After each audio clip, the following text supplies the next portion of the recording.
मैंने सेवा दी है, बड़े टाइम बाद सेवा मिली है मुझे सत्संग शेयर करने की।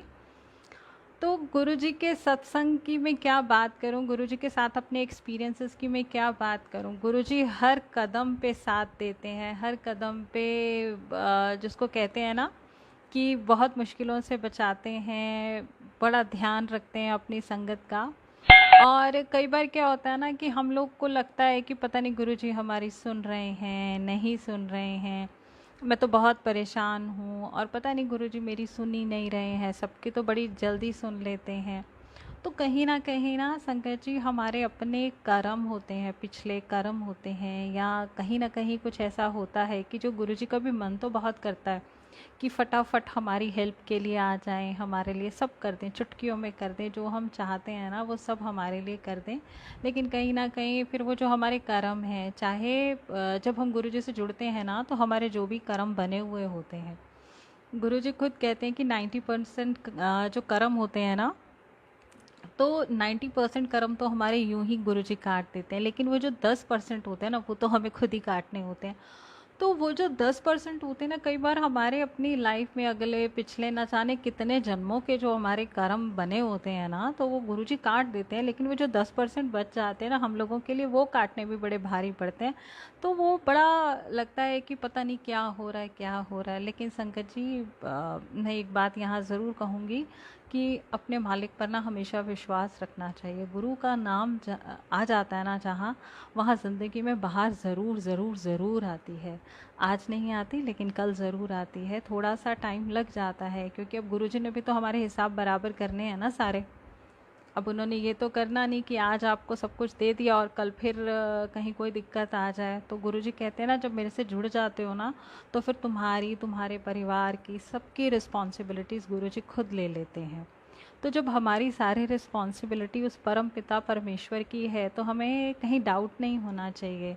होता है कई बार जब हम अटक जाते हैं ना, जैसे मैं अभी आपको बता रही हूँ कि मैं करीब 3-4 महीने बाद सत्संग शेयर कर रही हूँ, हो सकता है ज़्यादा भी हो गया हो।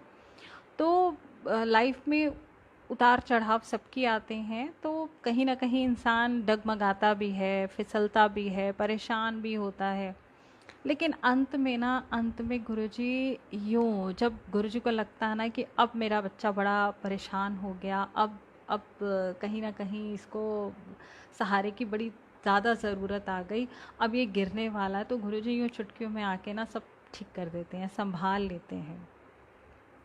तो मैं यहाँ नहीं थी, बाहर थी, कुछ अपने बिजनेस कमिटमेंट्स थी, जॉब कमिटमेंट्स थी, तो ना भी, लेकिन वहाँ पर भी जैसे कुछ प्रॉब्लम्स हुई तो गुरुजी ने उन प्रॉब्लम में से यूँ निकाल के बाहर ले आए कि उन्हें भी था कि अब ये और नहीं सह सकती, तो चलो मैं जाता हूँ, इसकी हेल्प करता हूँ। तो गुरुजी हैं। तो आज जैसे मैं ना एक आंटी से बात कर रही थी, वो अभी कुछ टाइम पहले जुड़े हैं, तो विशाखापट्टनम से हैं वो, तो उनसे बात कर रही थी, तो उन्होंने भी बोला कि नहीं मैं बड़ी परेशान हूँ, हो ही नहीं रहा कुछ, हो ही नहीं रहा, हो ही नहीं रहा। तो मैंने उनको भी यही बोला कि कोई बात नहीं आंटी, अब देखो गुरु जी से तो जुड़े हुए ज़रा सा ही टाइम हुआ, ज़्यादा टाइम तो नहीं हुआ, लेकिन हमारे तो पता नहीं कितने जन्मों के कर्म थे जो कटे, तभी तो हम इस द्वार पे पहुँचे। गुरुजी ने तभी तो हमें बुलाया जब गुरुजी को लगा कि अब तुम्हारा उद्धार होना है, हमारा टाइम आ गया। तो गुरुजी ऐसे तो किसी को भी नहीं बुलाते, जब उद्धार होना होता है ना किसी का, तो हमारे गुरुजी बुला लेते हैं, ऐसे कोई नहीं पहुंच पाता। वरना तो क्या होता है ना, सत्संग हो रहा है तो लोग बाहर से भी निकल रहे होते हैं, तो उन्हें पता नहीं होता अंदर क्या हो रहा है। लेकिन जब हमारी किस्मत बदलनी होती है ना, तो गुरुजी ने बदल ही देनी है। तो थोड़ा सा विश्वास और समय लगता है, हर चीज़ में समय लगता है, तो थोड़ा सा समय लग जाता है, लेकिन हमारे गुरुजी जब करने के लिए आ जाते हैं ना, जब वो सहारा देने के लिए अपना हाथ बढ़ा देते हैं ना, तो फिर कहीं पर किसी तरीके की कोई दिक्कत हमें आती ही नहीं है। और जितनी मुश्किलें होती हैं ना, वो ऐसे चुटकियों में गायब हो जाती हैं, रास्ते अचानक से निकल आते हैं। तो ऐसा लगता है कि कभी तो ये रास्ते बंद ही नहीं थे, शायद हमें ही नहीं दिख रहे थे, क्योंकि वो हमारे गुरुजी का इतना करम होता है, इतना जिसको बोलते हैं ना गुरुजी का प्यार है। तो थोड़ी सी परीक्षा तो वो भी लेते हैं, वो भी देखना चाहते हैं कि मेरा भगत कितना मेरा भगत है, कितना आपको अपने गुरु पर विश्वास है। तो जैसे कि मैं हर बार आपके साथ एक स्टोरी शेयर करती हूँ, तो आज भी मैं आप सबके लिए एक स्टोरी लेके आई हूँ। वैसे तो आप सबने हो सकता है सुनी हुई हो, आई डोंट नो, बट मैं फिर भी लेके आई हूँ और मैं चाहती हूँ कि आप सब मेरे साथ सुने इसको। मैं सुना रही हूँ और आप लोग सुनिए। तो बात है ये गुरु नानक देव जी की। तो गुरु नानक देव जी और मर्दाना जी तो एक बार कहीं जंगल के रास्ते से जा रहे थे, तो सडन तब क्या हुआ, मतलब काफ़ी देर से चल रहे थे, थक गए। तो मर्दाना जी ने बोला कि गुरुजी मैं तो बहुत थक गया हूँ और मुझे तो बहुत भूख लग रही है, और यहाँ तो इस जंगल में कहीं कोई इंतज़ाम ही नहीं है, तो अब क्या करें, अब तो कुछ चाहिए। तो क्या हुआ कि अब मर्दाना जी ने ना गुरु नानक जी से बोला कि गुरुजी अब मैं बड़ा थक गया हूँ और मुझे बड़ी भूख लग रही है, लेकिन अब इस जंगल में तो कोई आग पानी का इंतज़ाम भी नहीं है, अब इस आटे का मैं क्या करूँ, आटा थोड़े खाऊंगा।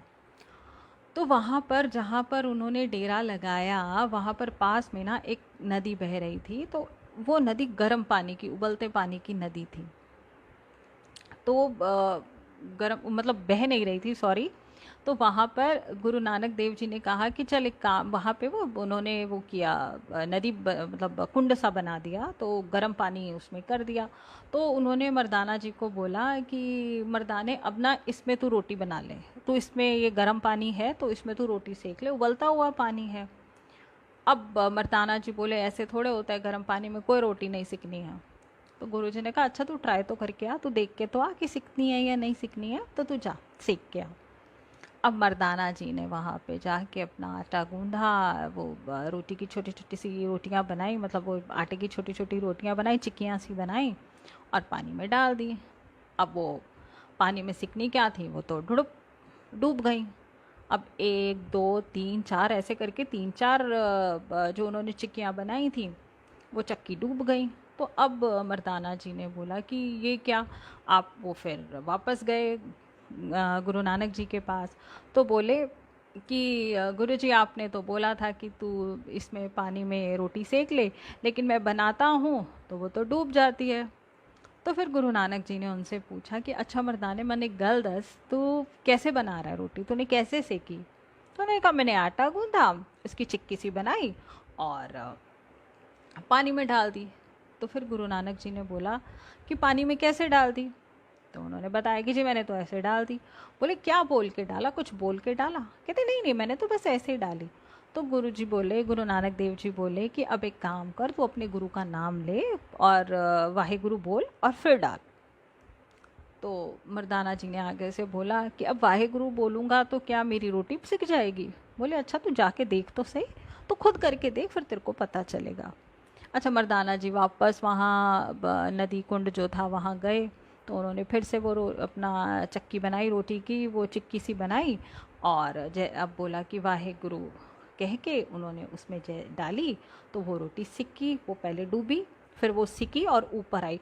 और जैसे ही जब वो वाहेगुरु का नाम वहाँ पे बैठ के नाम लेते रहे, वाहेगुरु वाहेगुरु वाहेगुरु, और क्या हुआ जब वो रोटी ऊपर आई ना, तो उसके साथ जो पहले डूब गई थी ना, चार पांच तीन चार जो भी रोटी उन्होंने डाली थी वो सब भी ऊपर आ गई।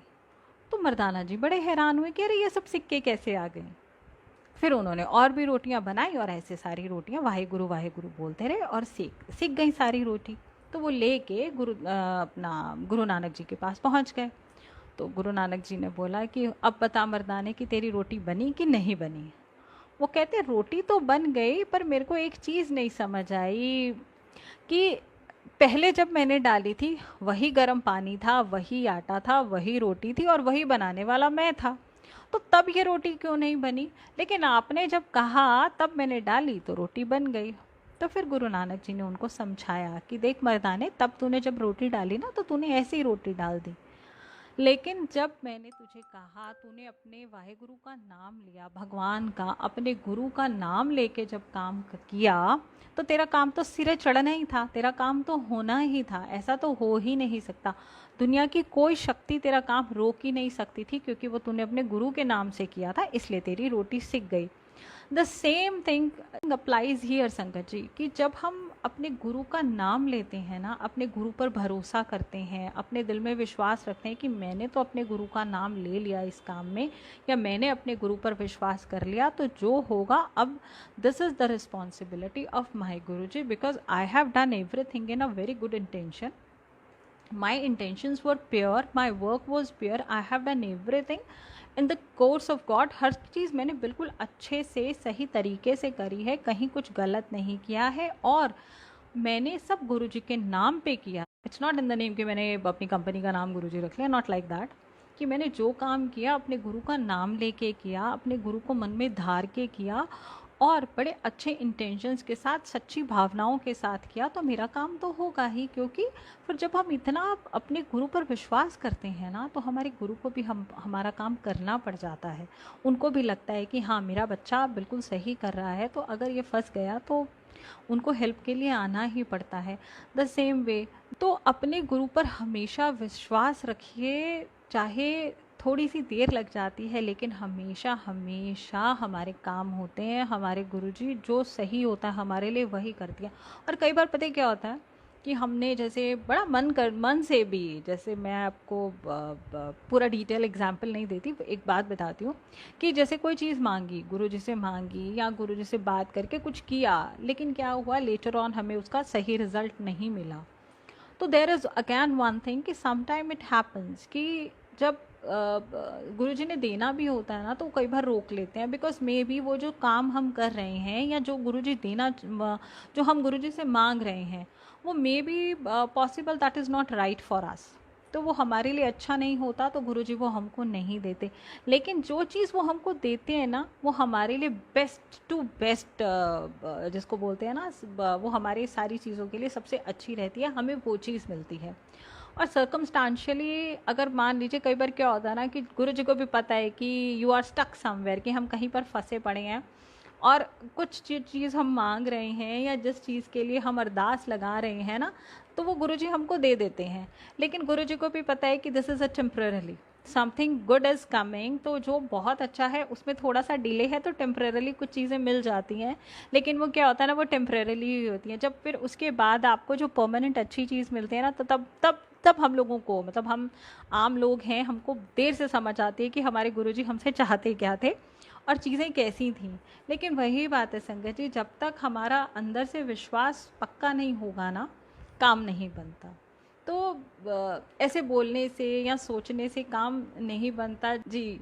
तो अपने गुरु पर विश्वास इतना पक्का होना चाहिए कि अगर जिसको बोलते हैं ना कि अगर हम गिर रहे हैं ना कहीं से, तो हमें इतना पता होना चाहिए कि हम गिर रहे हैं ना, तो हमारे गुरुजी या तो हमको पकड़ पकड़ लेंगे, या फिर वो हमको ऊपर उड़ना सिखाना चाहते होंगे। तो तीसरा कोई रास्ता नहीं हो सकता कि हमको चोट लगे, ऐसा हो ही नहीं सकता।